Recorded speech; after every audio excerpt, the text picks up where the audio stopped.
Inside San Quentin, the hidden world no documentary ever shows. They say that once the gates of San Quentin slam shut behind you, something else opens. Something far more dangerous than any cell. It's the moment you stop being who you were and start becoming who the prison decides you'll be. But for one man, that transformation didn't go the way anyone expected. This isn't a story about riots or gangs or the sensational headlines people love to repeat. This is a hidden side of San Quentin. The part you never see on tours. The part that doesn't make it into documentaries. A world where silence can be louder than screams, where trust is a currency more valuable than anything bought on commissary, and where one single mistake can echo for years. Today, we're stepping into that world. And by the time you leave, you may start questioning whether San Quentin changes people or simply reveals who they really were all along. The shadow that followed him in. When Marcus Hale stepped off the transfer bus, the morning fog hung so thick it felt like the prison was exhaling. He wasn't the usual arrival. No bravado, no nervous chatter, no attempt to look tougher than he felt. He walked with the calm of someone who'd already done his fighting long before he got here. Rumors circulated quickly, as they always do. Some said he was a former college volunteer who got tangled in something he couldn't escape. Others whispered that he took the fall for someone wealthy, someone powerful. But Marcus never confirmed or denied a single story. He simply stared at the ground as officers processed him, as if he already knew this place would try to take more from him than time. And yet, something about him wasn't fragile. It wasn't strength, either. It was something harder to pin down, like he'd walked through a storm before and learned how to stay dry. That alone made people curious. In San Quentin, curiosity spreads fast, and curiosity gets dangerous even faster. A lesson they don't put in the handbook. Orientation isn't really about paperwork or safety rules. It's about reading the room, reading people, and learning how to exist without drawing the wrong kind of attention. Marcus sat in the chair, listening as an officer recited the standard warnings. Don't get involved, don't take sides, don't become something you can't step away from later. But across the room, an older inmate named Victor watched him with an expression that wasn't suspicious, but knowing, as if he recognized something in Marcus that Marcus himself hadn't fully acknowledged yet. When orientation ended, Victor approached, not aggressively, not with intimidation, just a calm voice in a chaotic place. He told Marcus something simple. In here, the most dangerous thing you can be is misunderstood. Marcus didn't respond right away. But Victor wasn't looking for an answer. He just nodded and walked off, leaving Marcus with a sentence that would take weeks to fully understand. First night, the sound of a place that never sleeps. San Quentin at night is a different creature entirely. The daytime noise, shouting, clanging conversations, melts into something quieter but heavier. Footsteps echo like reminders. Distant voices blend with the hum of fluorescent lights. And every so often, a door slams just to remind you that freedom is no longer something you can touch. Marcus lay on the thin mattress, listening to all of it, not scared, not anxious, just observant. He noticed things others ignored. The rhythm of the building, the shift in tone whenever an officer walked by, the way people communicated without speaking. He wasn't trying to adapt. He was studying. And somewhere from another tier, someone was studying him back. The strange request. On his third day, Marcus found a folded note on his bunk. No threats, no demands, just a request to meet in the library during evening access. Most new inmates would ignore something like that, but Marcus went. Not because he trusted anyone, because he trusted himself. The library was quiet, lit by warm lamps instead of the harsh lights everywhere else. Books lined the walls, worn from years of being passed from hand to hand. In one corner sat Victor, the same older inmate from orientation. He looked at Marcus like someone looking at a puzzle piece that finally fit. Victor didn't waste time. He told Marcus that San Quentin had its own heartbeat, that certain people watched newcomers for reasons that weren't always obvious, and that Marcus had already drawn attention from people who didn't usually take interest in first-timers. Then Victor asked a question Marcus didn't expect. He asked whether Marcus was here by choice. Not innocence. Not guilt. Choice. Marcus didn't answer, but Victor nodded anyway, like he already knew the truth behind the silence. The secret of North Block. Most inmates see North Block as just another housing unit. Loud, old, crowded, unpredictable. But Victor insisted the block held something else. A history, a pattern, and more importantly, a hidden network of people who had quietly shaped how the prison really functioned for decades. Not a gang, not an organization. Something harder to detect. Something built on favors, information, and people who knew how to keep things from getting out of control. Victor hinted that Marcus's arrival had sparked interest because he looked like someone who understood things without needing them explained. Someone who could slip through San Quentin's chaos without losing himself. But before Marcus could question any of it, an officer called library time over. The conversation ended as quickly as it began. Yet Marcus walked out with a heavier mind than when he walked in. He came to San Quentin expecting to serve time. He didn't expect to become part of a story that started long before he arrived. A message without words. The next afternoon, Marcus noticed something subtle, but impossible to ignore. People were watching him differently.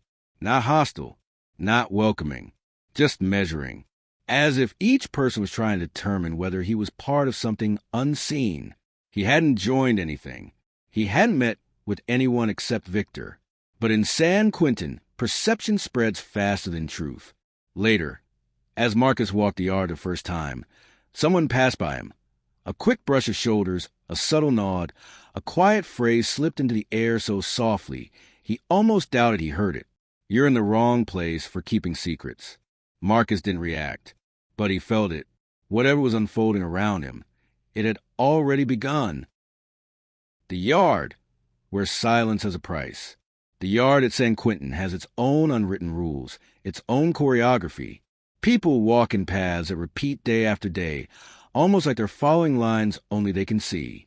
The weight pit, the benches, the track. Every space belongs to someone, and no one needs signs to know it.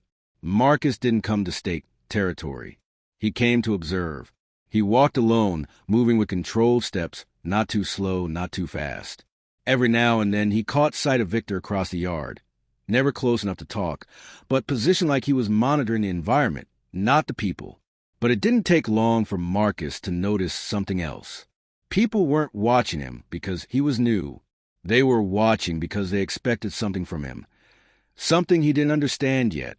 There was an unspoken pressure in the air, like the minutes were being counted down to an event only he hadn't been briefed on. He didn't speak to anyone. He didn't break any rules. And yet, the yard felt like a waiting room. And Marcus was the appointment. An offer in the air. When yard time ended, Marcus made his way toward the housing unit, blending into the line of men heading back in. That's when a soft voice came from behind him. Not threatening, not friendly, curious. The speaker was a man in his late 40s, clean-cut, with a calm demeanor that didn't match the tension in the room. He introduced himself as Rowan. Rowan didn't ask Marcus questions. He offered something instead. He told Marcus that there were people who had been waiting for someone like him, someone who didn't come into the prison with chaos attached to their name, someone who thought before they stepped, someone who could quietly balance the scale when things tipped too far in one direction. Marcus didn't respond. Rowan seemed to expect that. Before walking away, Rowan said a sentence that clung to Marcus long after he returned to his cell. In here, some people don't survive attention, but others, they're built for it. The cell door closed, but the conversation echoed. The question that wouldn't leave. Marcus sat at the small metal desk in his cell, staring at the bland wall in front of him. Rowan's words kept replaying, looping over and over, built for attention. He didn't understand why these men thought he was here for anything other than serving time. He didn't look special. He didn't act special. But something about him, something silent, was drawing people in.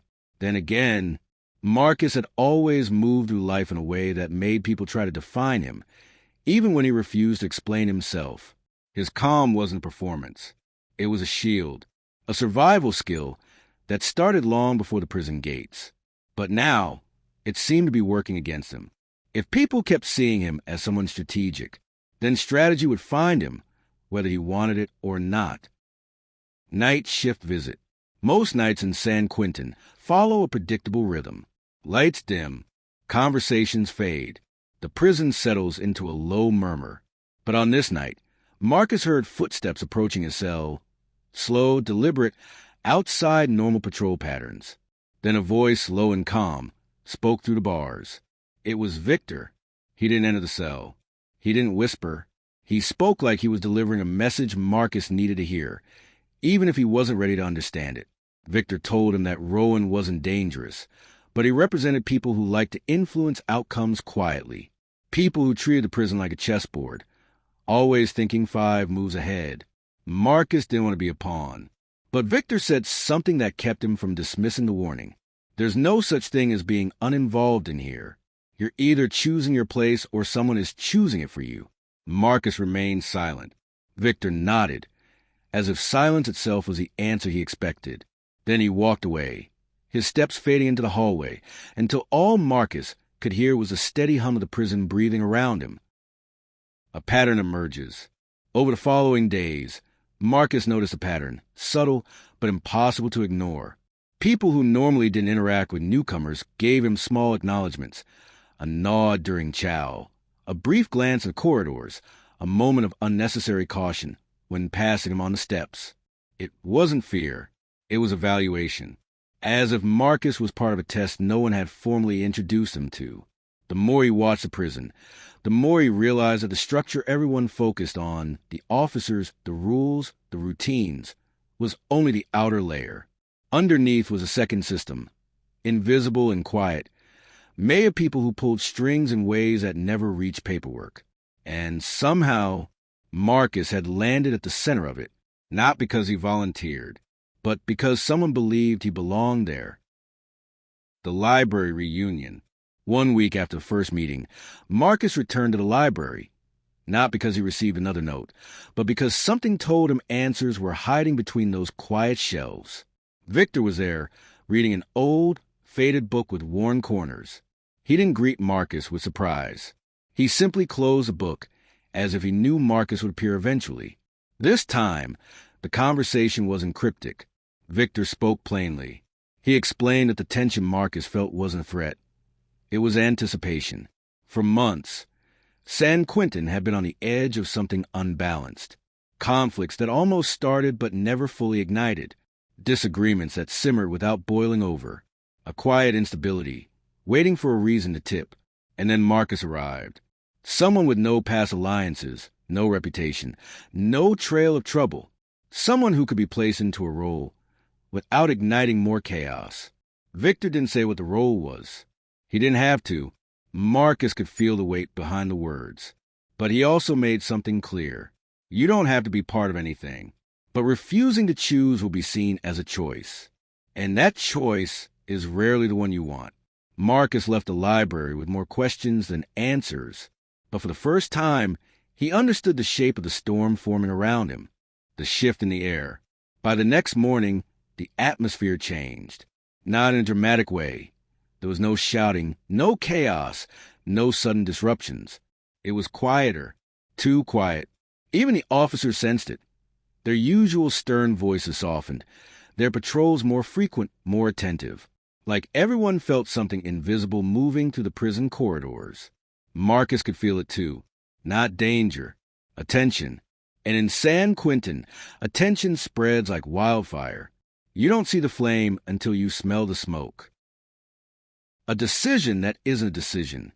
After lunch, Marcus found Victor waiting near the entrance to North Block. Not with urgency, not with pressure, just presence. He told Marcus that Rowan wanted to talk again, not to recruit him, not to persuade him, but to clarify something that Marcus needed to understand before the prison made assumptions for him. Marcus didn't want the meeting, but he felt something shifting. Like ignoring Rowan would cause a ripple that would eventually turn into a wave. So he agreed, not because he wanted to, because he sensed the cost of refusing might be far heavier. Victor didn't smile or nod in approval. He simply stepped aside and let Marcus walk forward, toward a conversation he didn't ask for but couldn't avoid. The moment the prison breathed in, Marcus followed the corridor, each step pulling him closer to a meeting he never asked for but somehow always knew was coming. The hallway felt tighter than usual, the ceiling lower, the air heavier, like San Quentin itself was watching, waiting, holding its breath.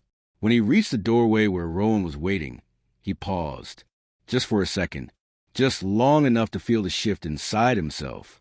He realized something important, something quiet but undeniable. He was no longer just moving through the prison. The prison was moving around him. Rowan looked up, that same calm expression on his face, the same patience of man who had all the time in the world. Marcus didn't speak. Rowan didn't rush. For a heartbeat, they simply observed each other. Two men standing at the intersection between choice and consequences. Then Rowan gave a small nod, as if confirming something only he could see. He told Marcus that the next move wasn't about involvement. It was about identity. Who you become in San Quentin says more about who you already were than who you're trying to be. The words weren't a warning. They weren't an invitation. They were a mirror. Marcus stepped inside, not because he trusted Rowan, not because he was ready, but because standing still would have been louder than taking a step forward. And as the door closed behind him, quietly, smoothly, almost too gently for a place like this, San Quentin seemed to exhale again. Not in relief, in anticipation. Whatever Marcus was about to hear, whatever Rowan was about to reveal, it marked the beginning of something the prison had been waiting for. But that part of the story, that's for another day. For now, this chapter ends with single truth. Inside San Quentin, the most dangerous moment isn't when a door locks.